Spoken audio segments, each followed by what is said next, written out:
Yang saya hormati rekan-rekan tim sus, rekan-rekan media, sesuai dengan arahan Bapak Presiden beberapa waktu yang lalu bahwa beliau memerintahkan kepada kami untuk membuka secara transparan, jujur, sehingga proses penyidikan ini betul-betul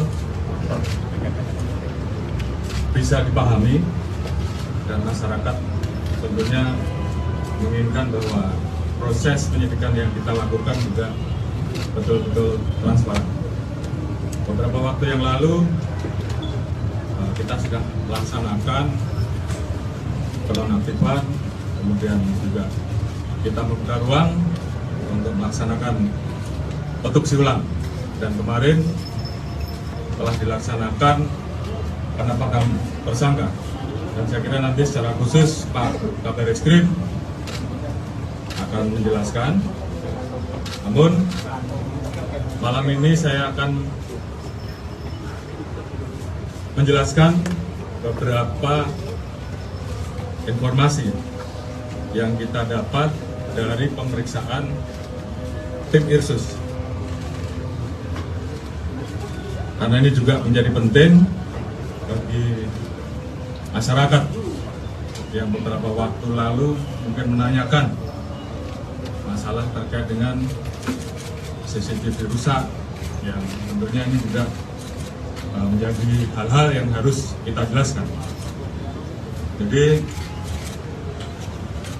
tim Irsus yang dipimpin oleh Irwasu telah memeriksa sampai saat ini 25 personil, dan proses masih terus berjalan, di mana 25 personil ini kita periksa terkait dengan ketidakprofesionalan dalam penanganan TKP, dan juga beberapa hal yang kita anggap bahwa itu membuat proses olah TKP dan juga hambatan-hambatan dalam hal penanganan TKP dan penyidikan, yang tentunya kita ingin bahwa semuanya bisa berjalan dengan baik. Kita telah memeriksa 3 personil Pati Bintang 3, Kombes 5 personil, AKBP 3 personil, Kompol 2 personil, Pama 7 personil, Bintara dan Tamtama 5 personil. Dari Kesatuan, Dipropam, Polres, dan juga ada beberapa personil dari Polda dan juga Bariskim. Tentunya kita ingin semua proses bisa berjalan dengan baik. Oleh karena itu,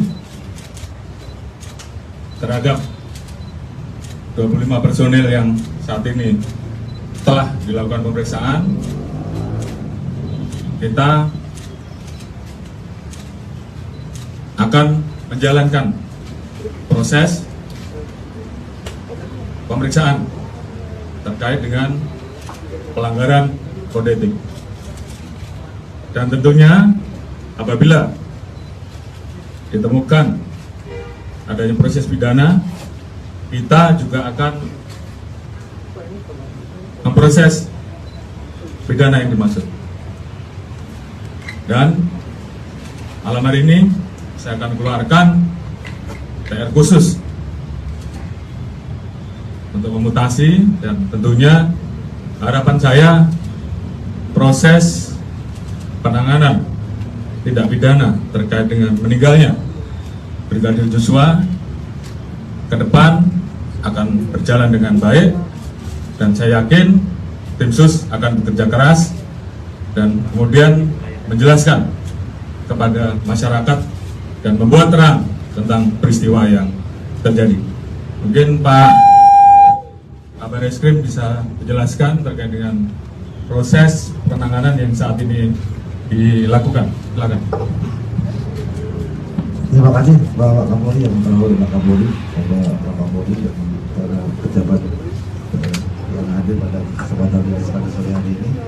Yang saya hormati rekan-rekan media, atas izin Bapak Kapolri, saya akan menyampaikan proses penyidikan yang dilakukan oleh jajaran Barreskrim Polri terhadap LP yang dilaporkan oleh keluarga Joshua dan LP limpahan dari Polda Metro Jaya yang berisi laporan dari Ibu Putri yang pelecehan, kemudian yang kedua laporan tentang ancaman pembunuhan yang dilaporkan Baradae terhadap Joshua.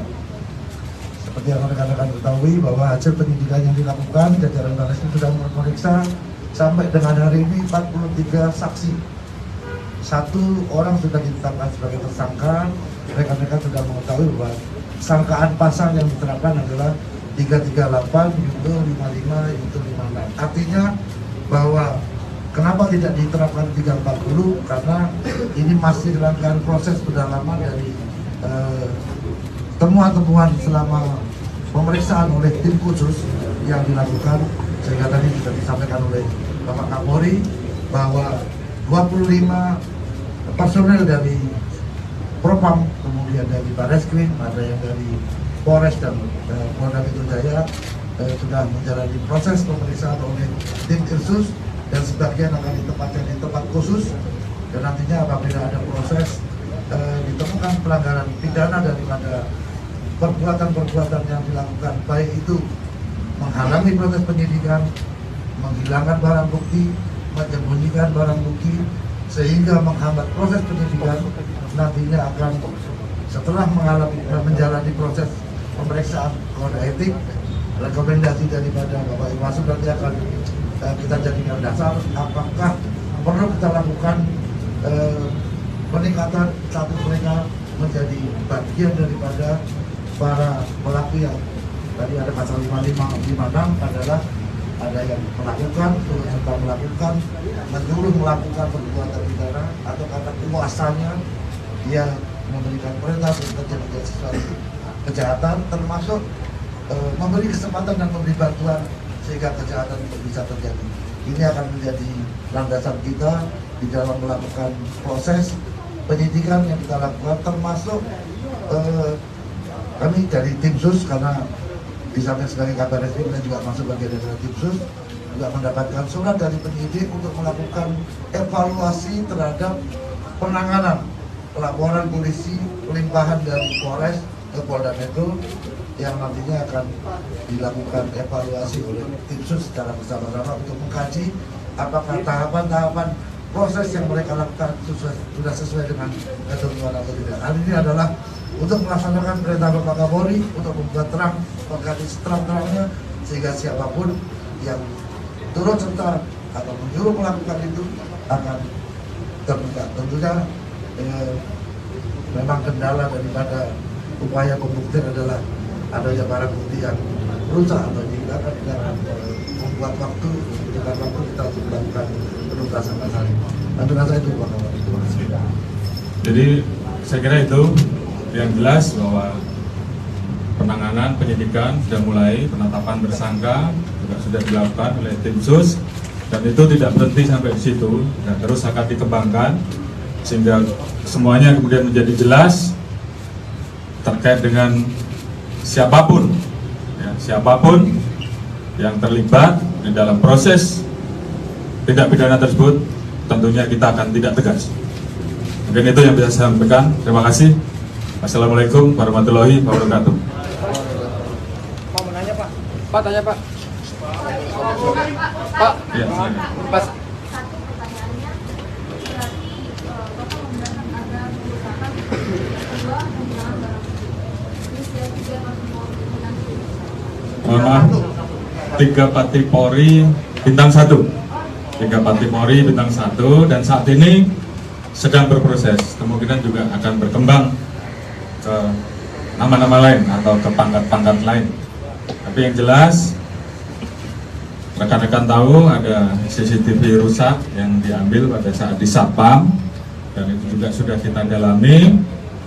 Kita sudah mendapatkan bagaimana proses pengambilan dan siapa yang mengambil juga sudah kita lakukan pemeriksaan, dan saat ini tentunya kita akan melakukan proses selanjutnya. Seperti yang tadi saya sampaikan, kita akan proses nanti berdasarkan hasil keputusan apakah ini masuk dalam pelanggaran kode etik maupun pelanggaran pidana. Ada lagi?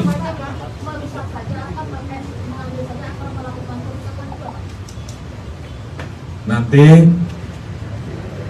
akan diputuskan. Yang jelas pemeriksaan masih berlanjut. Namun demikian, hal itu sudah kita dapatkan. Siapa yang melakukan, siapa yang mengambil, siapa yang menyimpan,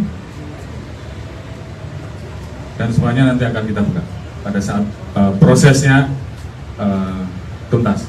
Tapi yang jelas kita tentunya akan mengambil langkah-langkah secara cepat. Seperti yang disampaikan, malam ini ada 4 orang yang kita tempatkan di tempat khusus selama 30 hari, dan sisanya kita akan proses sesuai dengan keputusan dari tim sus. Apakah masuk pidana atau masuk etik.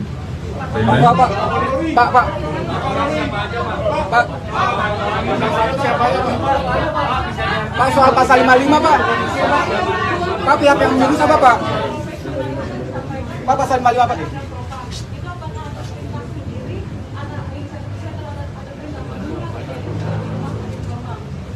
Ya tentunya ini sedang kita kembangkan ya. Apakah ada yang menyuruh atau atas inisiatif sendiri. Yang jelas proses sedang berlangsung. Ya, oke, ya. Pak, siapa pihak yang menyuruh Pak? Ya, 25 orang cukup banyak. Ini menjelaskannya susah. Angkat aja Pak. Angkat aja Pak, 4 orang Pak. Tiga bintang satu. Kapolri, dengan adanya proses kode etik terhadap 25 orang itu, apakah kemudian kronologi awal dari terjadinya ada penembakan itu kemudian ditarik, Pak? Baik, Pak Kabar Eskrim dan tim sus sedang mendalami terkait dengan peristiwa yang terjadi. Tentunya semua motif sedang kita gali, ya, sehingga kemudian semuanya menjadi jelas. Jadi ini tugas dari tim sus untuk kemudian membuat terang semuanya. Kemudian ke depan kita juga masih menunggu hasil otopsi ulang. Jadi ini semuanya menjadi satu rangkaian pemeriksaan, pembuktian secara saintifik, tentunya selalu menjadi salah satu yang tentunya akan kita pertanggungjawabkan ke publik. Kemarin sudah disampaikan bahwa kita telah melaksanakan pelaksanaan pemeriksaan balistik forensik, kemudian metalurgi forensik, dan juga DNA dan hal-hal lain yang memang harus kita lakukan.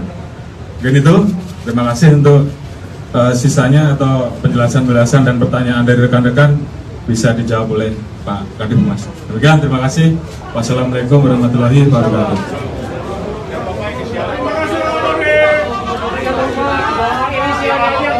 Ojo lali lo di follow, like, ambil subscribe sosial media Tribun Muria.